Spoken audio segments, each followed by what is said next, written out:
Oke teman-teman, saya sekarang di salah satu lorong di rumah kediaman almarhum Jenderal Ahmad Yani.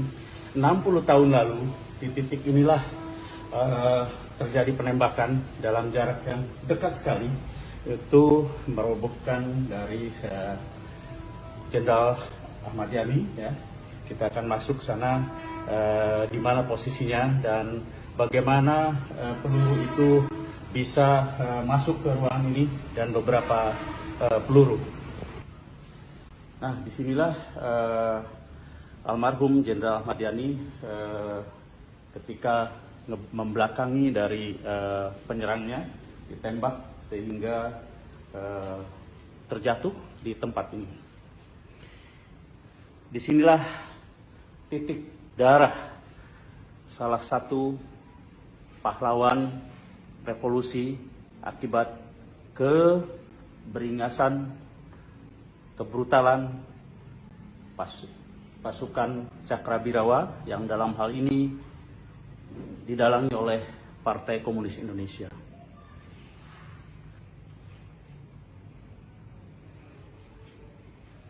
Inilah tempat gugurnya Jenderal Ahmad Yani. Ya.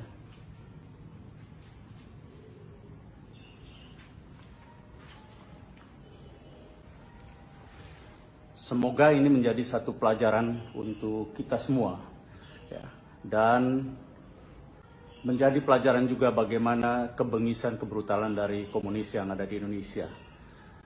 Salah satu hal yang salah adalah kalau kita justru yang meminta maaf kepada komunis.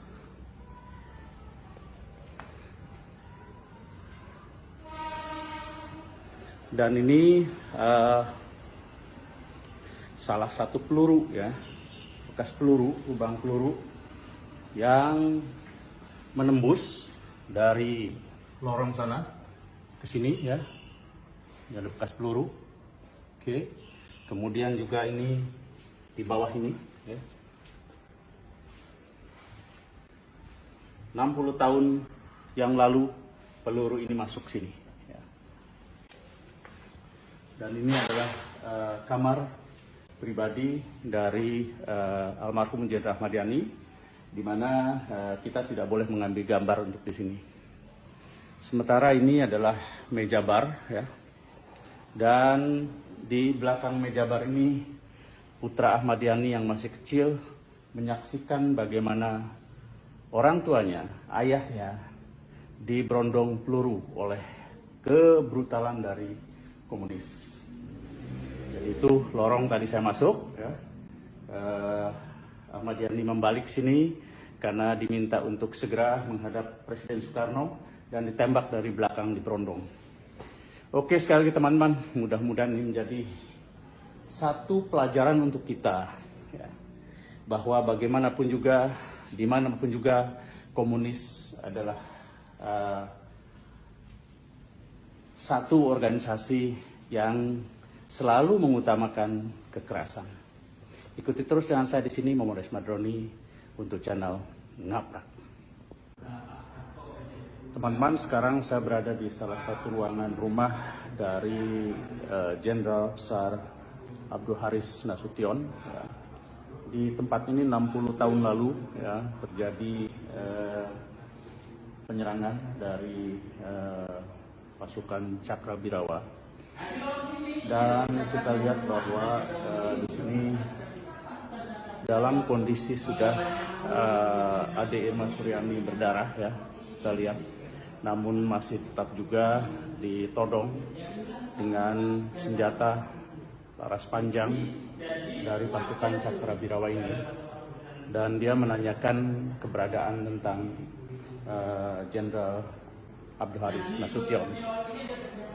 Begitu kejamnya G30 SPKI, dan sungguh sangat bodoh kalau justru kita harus meminta maaf kepada Partai Komunis Indonesia yang sudah jelas adalah pelaku dari gerakan ini, walaupun dengan berbagai dalih, ya, bahwa dia tidak terlibat. Kita bisa bayangkan ini adalah titik yang sungguh-sungguh sangat biadab ya. Kita lihat dalam kondisi sudah lemah, berdarah ya, masih tetap di bawah todongan dari kebiadaban PKI. Dalam hal ini adalah pasukan Cakrabirawa. Nah teman-teman, ini saya berada di bagian belakang dari rumah almarhum Jenderal MT Haryono ya. Jadi ini ada teras sampingnya. Nah, itu adalah kamar ya, kamar Pak Haryono ya. Dan ini tegelnya ini ya, lantainya ini sudah dikembalikan sesuai dengan lantainya yang dulu, model dulu. Oke teman-teman, sekarang saya berada di rumah almarhum Jenderal MT Haryono. Ini di Jalan Prambanan, Jakarta, dan ini kamar pribadinya. Jadi almarhum Jenderal MT Haryono ini ditembaknya di sini, di posisi ini, di lantai ini ya, di sini. Dan ini tempat tidurnya ya. Jadi ini memang betul-betul rumahnya masih rumah lama ya, gaya lama, dan ini masih utuh, dan ini termasuk yang relatif baru ya untuk objek wisata sejarah ini. Dan bedanya ini dikelola oleh Pemda DKI, sementara kalau untuk rumah Pak Nas dan Pak Ahmad Yani itu oleh TNI Angkatan Darat ya. Kemenham ya, Kemenhan. Oke, nah oke teman-teman, dan ini bagian belakangnya ya. Kemudian ini ruang tamunya. Ya. Ini ruang keluarganya. Sementara jenazahnya ini diseret, ya. Diseret ke sini, dan ini pintu keluar. Sementara ini adalah kamar anak-anaknya. Jadi anak-anaknya ini melihat diseret keluar. Ya.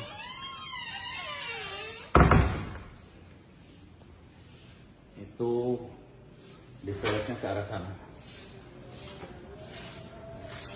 Nah, ke arah luar sana ya. Jadi kita bisa bayangkan dari kamar beliau yang dari belakang, kemudian diseret ke sini. Ini Jalan Prambanan.